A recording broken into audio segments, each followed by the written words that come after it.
I believe it was the philosopher John Denver that said, "Hey, it's good to be back home again." I have had a short trip to Alaska and then to Michigan, but there is no place like home. It's good to be back among our wonderful family here at Cumberland Trace.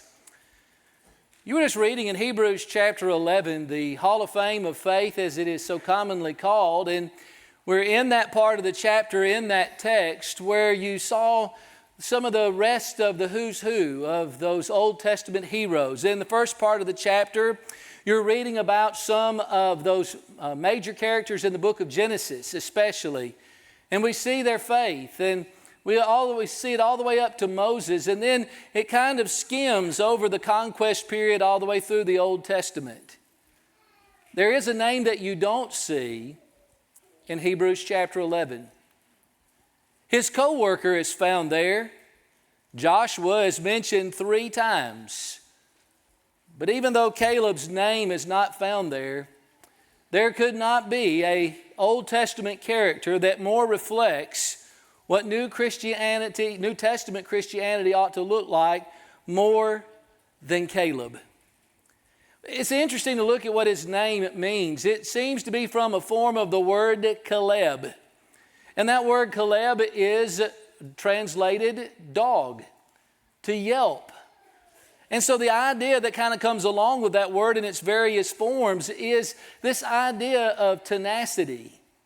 And the more we read about Caleb, the more we see this bulldog sense that he has, this ferocity that refuses to let go, whatever the objective is that he has. And so for as long as he is under the spotlight of inspiration, we see his faith shine. It's interesting to observe human behavior and notice something that can be observed. And that is that there are some who lose their faith in the times of youth. That either once they leave their home, or maybe it even begins before they ever get there, when they're independent and yet young, whether it's the lust of the flesh, the pride of life, or the lust of the eye, they leave the Lord. And yet we can also observe that there are some who make it through some of the unique challenges of youth, and they turn away from God in the prime of their lives. And yet what about those who are faithful through the days of their youth, and they make it through many years of adult life, and yet before they reach the end, they stumble and they fall? Caleb is a man who has faith in God, and he has it through the various stages of his life. And we'll see that as we see what inspiration has to say about him. Now, the place that we first are introduced to him is in Numbers chapter 13, where we read at the beginning of that the Lord told Moses to send out 12 men, a leader, each one of them for their own tribe, to spy out the land which he had promised to them. Numbers chapter 13, verse 1 and 2. And Judah's representative was this man Caleb, according to Numbers chapter 13 and verse 6. And from that point until the last time we see him in Judges chapter 1, he is a man who is driven by, or as we just sang, who lived by faith. And the more that I examine his life, the more I want to have a faith like Caleb had. And I want you to see how he maintained that faith, especially during challenging times in his life. I don't know how you would classify it, but to me in my week, this is one of the easiest times for me to feel faith, to express faith, and to have faith. And yet there are times in the week, and certainly there are times in our lives, when faith comes much harder. It's during those particular times that we can benefit, especially from the life of Caleb. So what I would like for us to do this morning is to see the faith of Caleb. First of all, I'd like you to notice that Caleb had a faith to face giants. When we look in Numbers chapter 13 and we think about the commission that God gives, he sends out those 12 men to spy out the land of Canaan. In Numbers chapter 13, later on, we see that they came back and they gave a report of the land which they had spied out for 40 days. And they said, it is truly a land that flows with milk and honey, and here is the fruit of it. Nevertheless, the people that dwell in the land are stronger than we. For we saw the Amalekites who dwelled in the south. And we saw the Hivites and the Jebusites and the Hittites that dwelled in the mountains, and the Amalekites who dwelled by the sea and by the coast of the Jordan.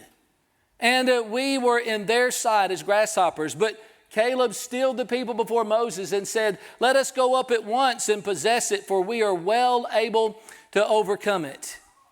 Yet the people said, "We are not able to overcome it because the people are stronger than we are." And the men who went up with Caleb and Joshua gave out an evil report of the land to the children of Israel. Numbers chapter 13, verse 27 through verse 33. It's incredible that these men were on the same journey. It's hard to think that they were looking at the same thing, because Caleb saw just what the other 10 men saw, and yet he saw possibilities. He saw a beatable foe, and what they saw inspired their fear and their spirit of defeat. It's a reminder to us that we make a choice to, when we face the giants in our life, that we can see them as conquerable, or we can see them as the very thing that defeats us. You know, our giants that we face in our life are not going to be necessarily literal giants like Caleb and the Israelites faced. Sometimes we face physical giants. This morning, because there are no elders here, I've been asked to do the announcements. And so as I go through the announcements, we're going to hear about people who have various chronic and even some terminal problems physically.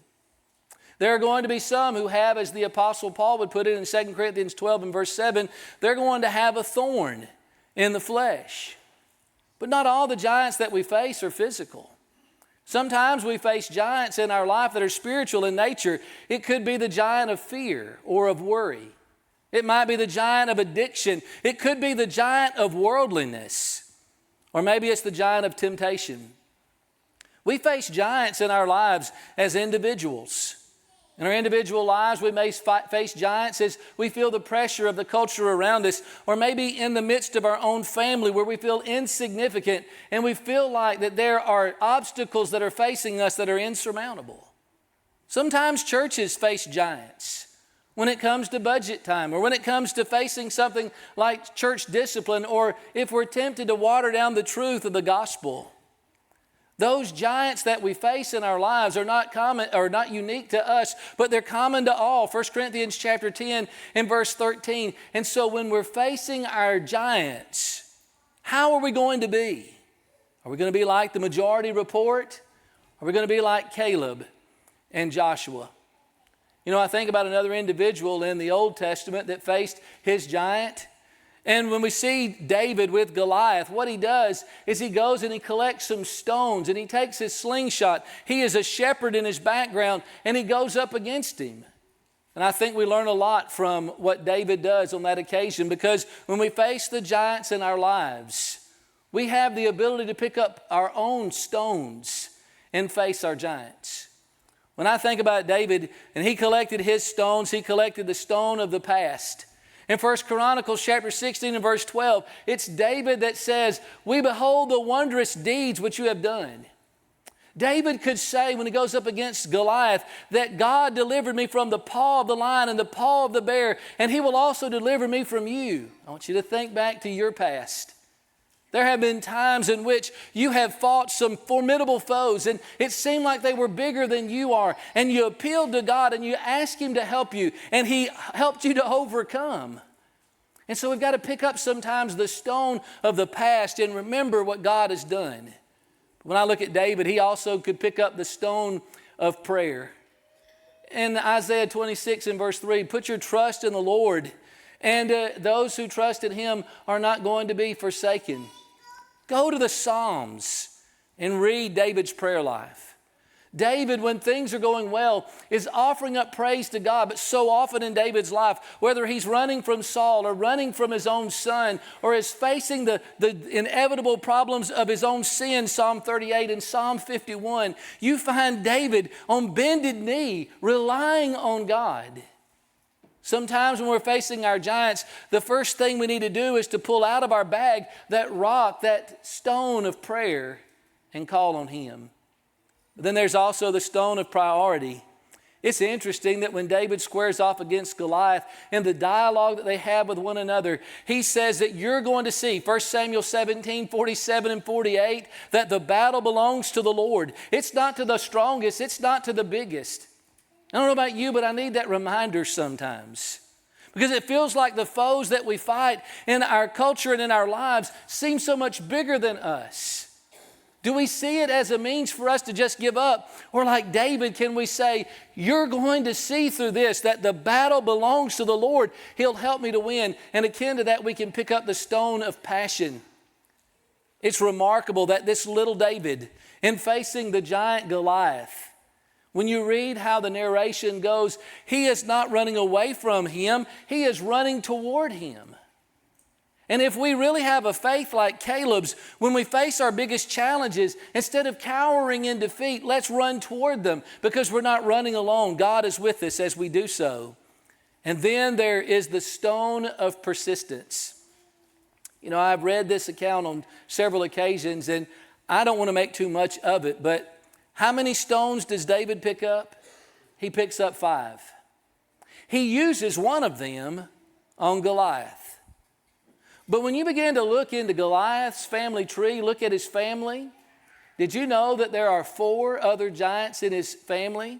There's Ishbi-benob, there's Saph, there's one that is simply called Goliath's brother, and there is another unnamed giant. I don't know. I don't want to make more of it than there is, but was it that he was ready to fight the others?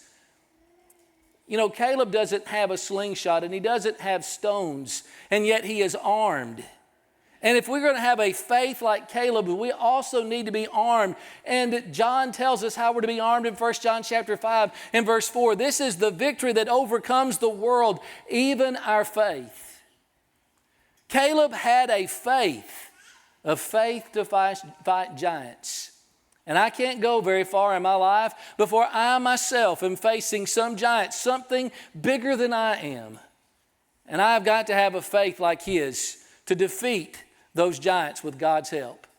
But then number 2, Caleb had a faith to endure his wilderness. In Numbers chapter 32, we see a statement that God through Moses makes to the children of Gad and the children of Reuben. In one sense, we could say it's not fair. Here's Caleb, who is faithful to God. He's the one who quiets the people before Moses, and he says, let's go up at once. Let's do this because God is with us. And yet he suffers the same fate as the children of Israel in this regard. He has to wander around in the wilderness for the same period of time as the most diehard of that generation who go through the wilderness wandering.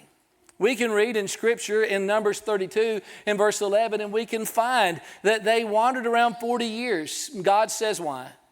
God says because those men who went in and spied out the land of Canaan, they did not wholly follow the Lord their God except for Caleb the son of Jephunneh, the Kenizzite, and Joshua the son of Nun, who wholly followed the Lord. And so this whole generation who are age 20 and upward, for 40 years they shall wander until they are gone. Imagine what it was like to be Caleb and the endurance that you had to have. So here's Caleb who was facing the watching of all these other Israelites.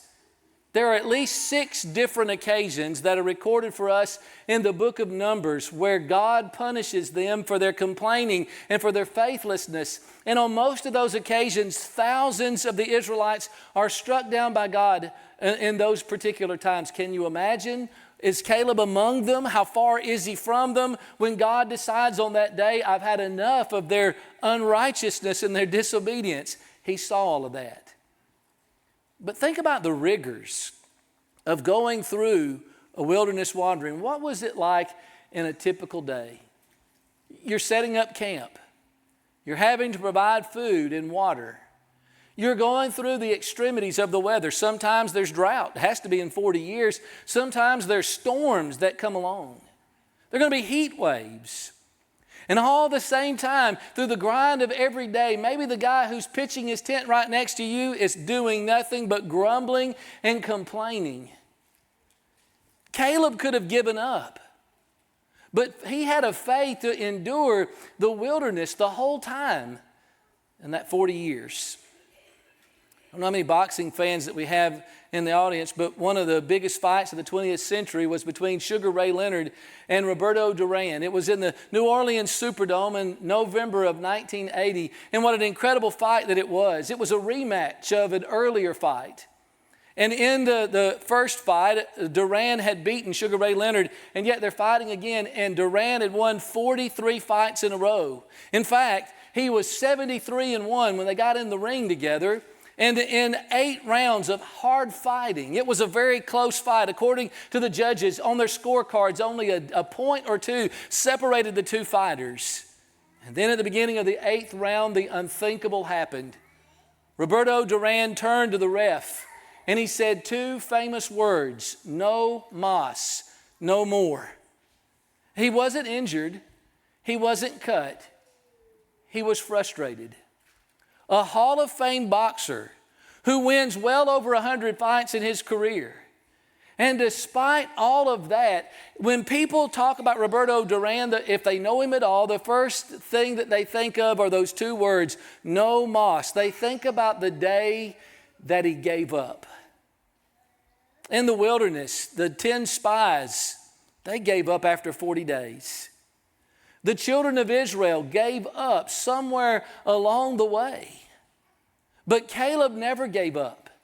He continued to endure all the way through that wilderness wandering, because on the other side of the wilderness wandering, there was the promised land, and he would not give up. And when the Hebrews writer is writing to the Christians in Hebrews chapter 10, he tells them that you need to have endurance.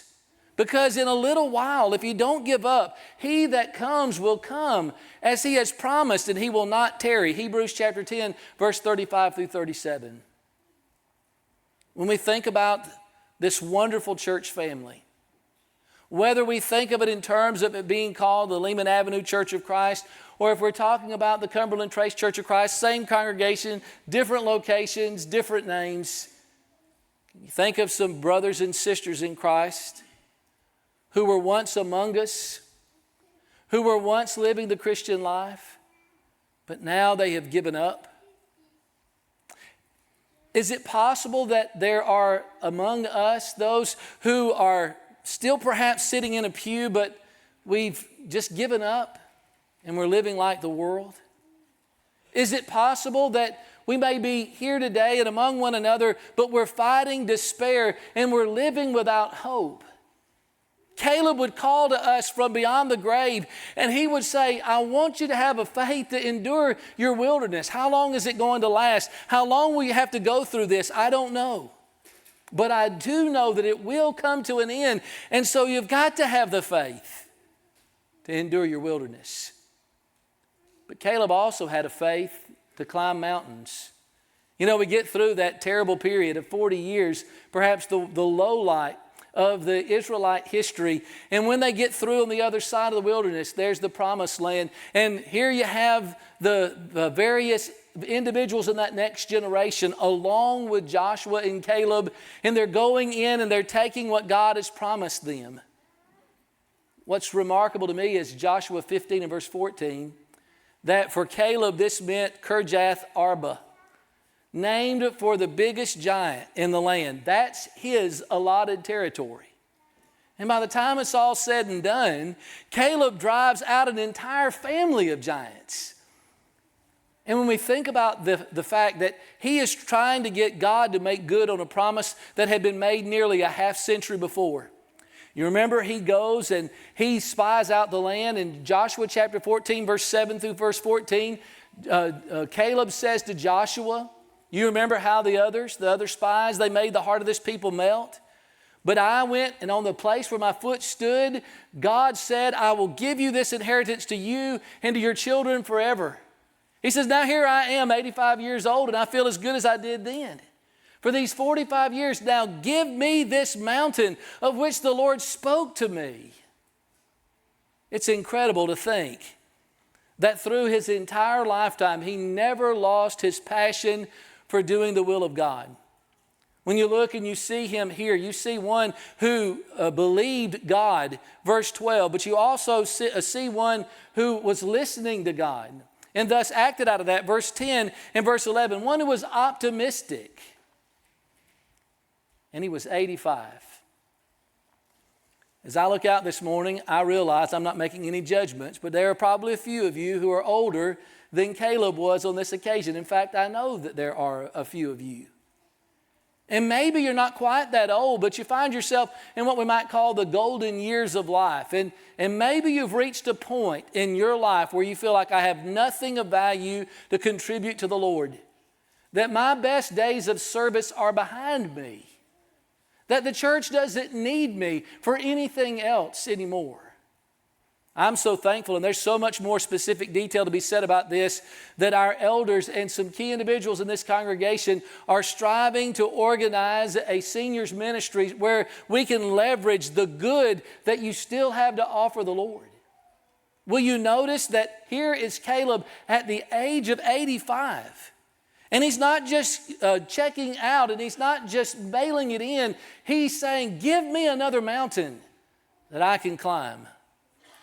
You know, we think about some who are in that stage of life and they're doing great things. I think that some of you met Wayne Berger earlier this year.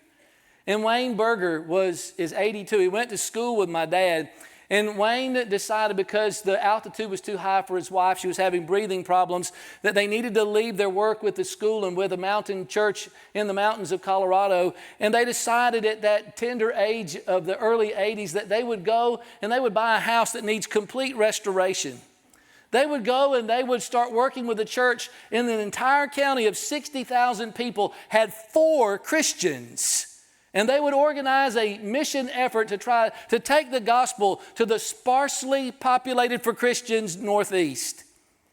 And he is doing Bible studies and he is baptizing men and women. We mentioned this just been a few weeks ago, that Garnett Baker at the tender age of more than 85 studied with and baptized one of the people that he's studying with. That starts with remembering your Creator in the days of your youth, Ecclesiastes 12 and verse 1. But it is a faith that never stops looking for mountains to climb, because the silver hair is a crown of glory if it is found in the way of righteousness, Proverbs 16 and verse 31. So let me say to you, if you are in a more advanced stage of life, the Lord has need of you. He's not done with you yet. He needs you to step forward and serve Him. Caleb had a faith to climb mountains. But then Caleb also had a faith to pass on to his children. In Joshua chapter 15 and Judges chapter 1, when we think about the faith that Caleb had, it was a transmitted faith. It wasn't a faith that just stayed with him. It's incredible that the man who said, give me this mountain, had a daughter who said, give me a blessing. We can't pass along to someone else what we don't have ourselves, but Caleb was able to transmit a faith, at least to influence the faith of his daughter Achsah. The man who had gone boldly to Joshua and said, I know you've said that this is what I get, but I want more than that. His daughter asked for the upper and the lower spring. And then, of course, Caleb says, if anybody can go and defeat the terrible adversaries in Debir, they can have my daughter as wife. And so Othniel does that.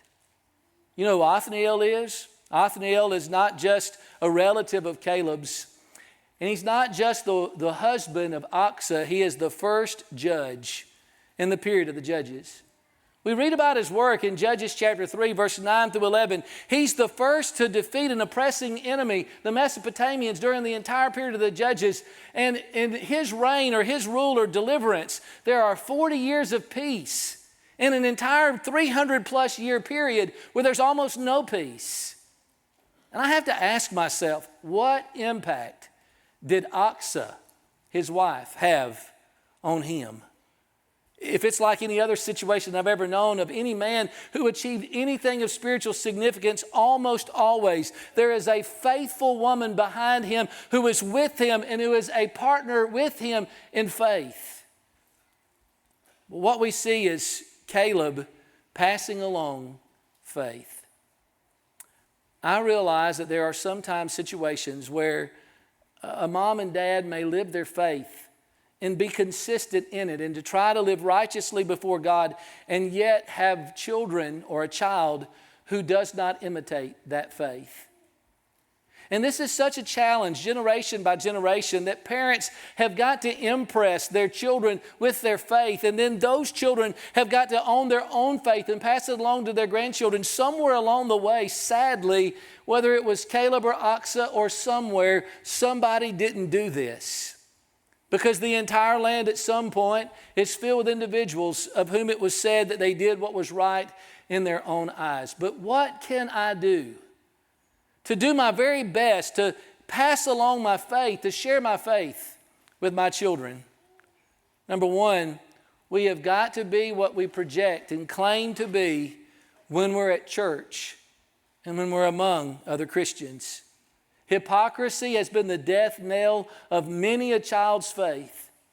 We're not just putting on a face when we're with one another. Our faith has got to be something that we own and that we possess every day, all the time, in private as well as in public. When we are inconsistent, we're going to have a hard time passing that along to our children. But then you also need to make your faith visible in all of your life's decisions. Whenever it comes to anything of significance, your children need to see that the very first thing that you do is ask, how will this affect my influence? Will it help me to shine my light for Christ, or will it make it harder for me to do so? Prioritize the church over the world. Whenever there's a conflict, I'm going to choose for my family to put the Lord first. It's Joshua, Caleb's co-worker, who's going to say, if it seems evil unto you, choose you this day whom you will serve. Whether it be the gods which your fathers served on the other side of the river, or the gods of the Amorites in whose land you dwell. But as for me and my house, we will serve the Lord, Joshua 24:15. But what does that look like in 21st century southern Kentucky? It means I'm going to make homework important, but I'm going to make Bible class more important. That when there is a conflict on the schedule between the secular activities and the services of the church, I'm going to choose the more important. That whenever there is a conflict between the secular and the spiritual always wins. We're going to make that decision once, and we'll never have to make it again. And we're going to consistently do that. We do that, we stand a better chance of our children embracing a faith like that. And as a summary, our children are going to know that Jesus is my King and my Lord and my everything. In every way that it can be measured, they're going to know that it's true. You know, legacy is one of those very interesting words, and it simply means to pass along something to someone else. What is the spiritual legacy that we are leaving for our family, for our children? Legacy is going to be determined by what those children and grandchildren see when they're around us, when they listen to us, when they watch us. My legacy is not going to be what some preacher says at my funeral someday. It's going to be what is lived out by my descendants, and in large part because of my faith. Caleb had a faith to share with his children. Fred Smith was a man with an ordinary name and an extraordinary idea. He was a student at Yale University when he wrote a paper. And that paper that he wrote was about an idea he had that he wanted to see come to life. And that was to have and start a company that could move goods from as far as from coast to coast quickly. He made a C on that paper. After he graduated, he did a stint in the Marines. And then after that, he bought an aviation company. And in 1971, he sat down and he pooled his resources with some investors to try to get this dream into reality. It was in Little Rock, Arkansas, and he put out full-page newspaper ads. Those were a thing back in the time, and television advertisements, commercials. The company almost failed multiple times. until 1980, the first year that he made a substantial profit. Federal Express, FedEx, sorry for you UPS folks, 500,000 employees and $100 billion annually. But it started as a college kid's dream. I don't know about you, but I find that cool when somebody is in pursuit of their own dreams and they have a vision and they do what it takes to make it a reality. It is a remarkable illustration of us being made in the image of God, and with our intellect and with our drive that we can do such great things that leaves a name and a legacy behind us. But what can we do when we let God's word be the vision that drives our dreams, that forms our faith? I submit to you that if that's the case, we can have a faith like Caleb's, a faith that will not only face but will defeat every giant that comes along in your youth, in your prime, and in your golden years. That you will also have a faith that will allow you to endure your wildernesses, the grind of the difficulties, the trials that you're facing. You have a faith that's stronger than that. And it's interesting that Hebrews 10, 35 through 37 is followed up by Hebrews 11 in verse 1.